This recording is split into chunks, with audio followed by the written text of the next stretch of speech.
All right, the next type of equation we can solve now that we have all those different ways of solving quadratics are equations that are not quadratics, but they kind of look like quadratics. Those are called equations that are in quadratic form.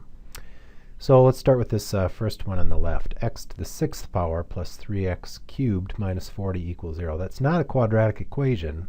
Quadratic equations have a degree of 2. This one has a degree of 6, but it's very similar. Here's what makes it so similar. You'll notice here that even though this isn't a quadratic, that highest exponent isn't 2, there is a real similarity.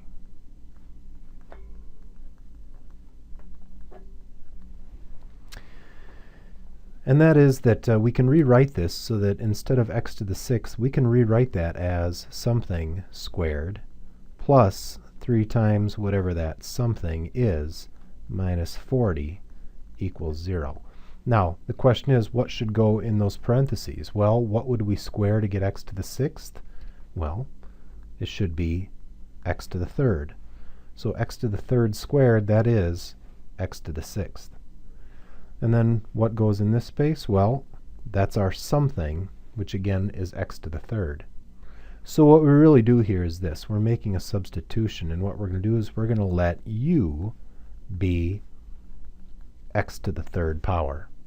Because then we can rewrite our original equation just like a quadratic. Instead of x to the 6th, that is u squared plus 3u minus 40 equals 0. Now that is a quadratic, and we can solve that. So as we think about our different methods, factoring is the quickest when it works, and this trinomial does factors into u plus 8 and u minus 5. Therefore, whoops, got a little scribble across there, sorry about that. That means u equals negative 8 or u equals 5. Now, we weren't trying to solve for u, we were trying to solve for x. But remember, u is equal to x to the 3rd. So we'll rewrite that as x to the 3rd equals negative 8, or x to the 3rd equals 5. Now let's solve for x in each one of these cases. X cubed equals negative 8. That means x equals the cube root of negative 8, which is negative 2. The other possibility is that x cubed equals 5, and therefore x would be the cube root of 5, which doesn't simplify. So there's our two solutions. Now in the other example we have here, we have x to the 4th minus 2x equals 4. Well,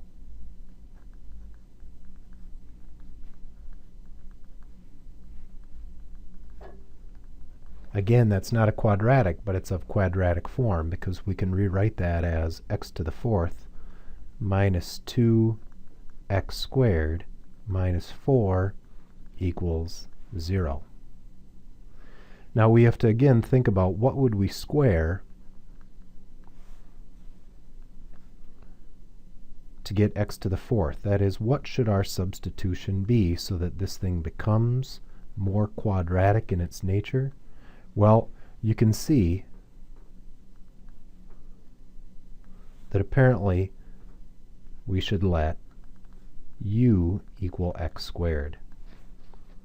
Then the quadratic could be rewritten as u squared minus 2u minus 4 equals 0. This quadratic doesn't factor, so we'd have to use the quadratic formula. U, not x this time, but u equals negative b plus or minus the square root of b squared minus 4ac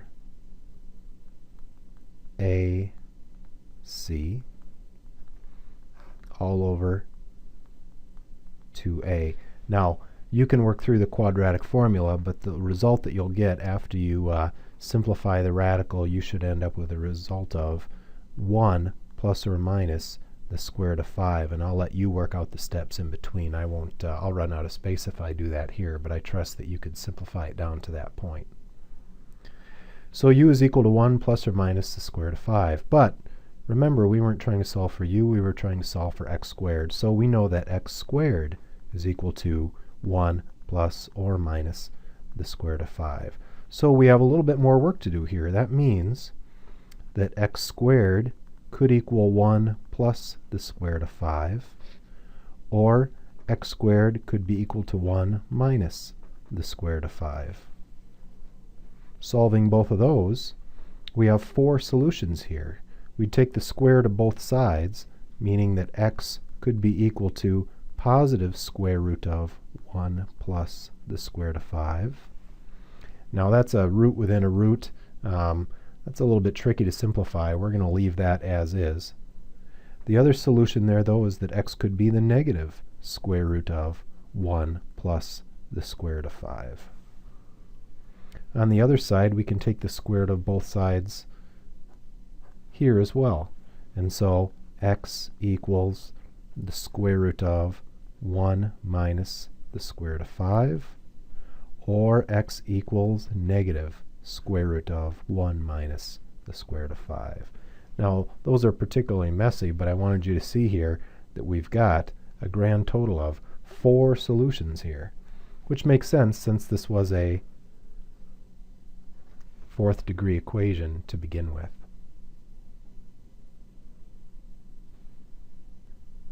Now let's look at just a few more examples here. For 1 and 2, we'll just recognize what the substitution would be. We'll go ahead and solve 3 and 4. So let's start with number 1. We have 3n minus 24 square root of n plus 14 equals 0. Well, our middle term is going to be negative 24u. Therefore, it makes sense that we should let u be the square root of n. If we do that, the square root of n squared is n, and so this will become 3u squared. So we have 3u squared minus 24u plus 14 equals 0 based on our substitution. Now we could go ahead and solve for u, and based on that we could plug those solutions in and solve for n. But we'll leave that problem right there. Let's take a look at number 2. Here we have 8 times 1 minus p over 2 squared minus 14 times 1 minus p over 2 minus 15 equals 0. This substitution is probably a little bit more clear. We should let u be equal to 1 minus p over 2. Then our equation becomes 8u squared minus 14u minus 15. We could now solve for u, and then once we find out what u is, we could go ahead and say that 1 minus p over 2 is going to equal those same 2 solutions, and we could solve for p. But let's go ahead and actually work through these last 2 problems on this screen. Okay, let's work this problem in the bottom left, number 3. We have x to the 1/5 plus x to the 2/5 equals 6. If we rearrange that so that it's in the form of a quadratic, we'll have x to the 2/5 plus x to the 1/5 minus 6 equals 0. Now, what should our substitution be? We'll let u be x to the 1/5 power, because x to the 2/5 will be x to the 1/5 squared, or in other words, u squared, plus u minus 6 equals 0. That quadratic factors,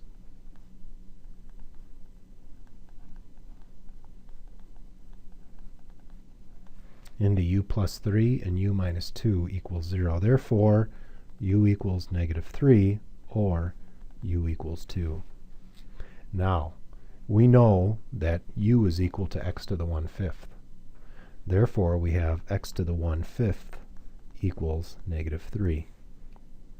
To solve for x, we're going to have to raise both sides of that equation to the 5th power, so that x equals negative 243. There's one solution.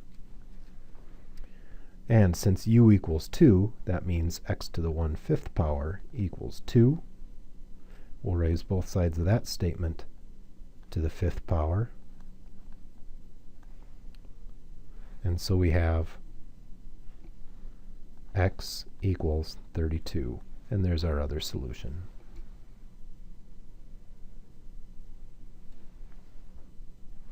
Finally, let's solve number 4.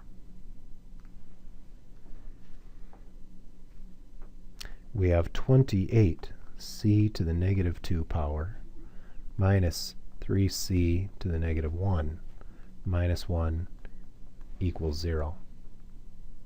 So, it appears that we should let u be equal to c to the negative 1 power. Now, keep in mind, a negative 1 power is really just meaning the reciprocal of c to the first. Or in other words, what we're saying is u equals 1 over c.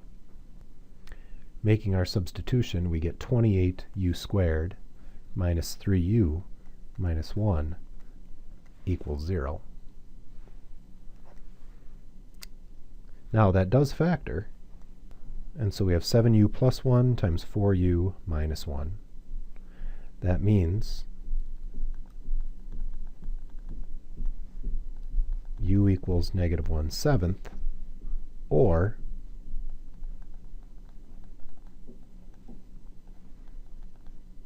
u equals 1/4. Now, since we know that u is equal to c to the negative 1, or in other words, u equals 1 over c, we have 1 over c equals negative 1/7. Solve that any number of ways, or just recognize that c equals negative 7.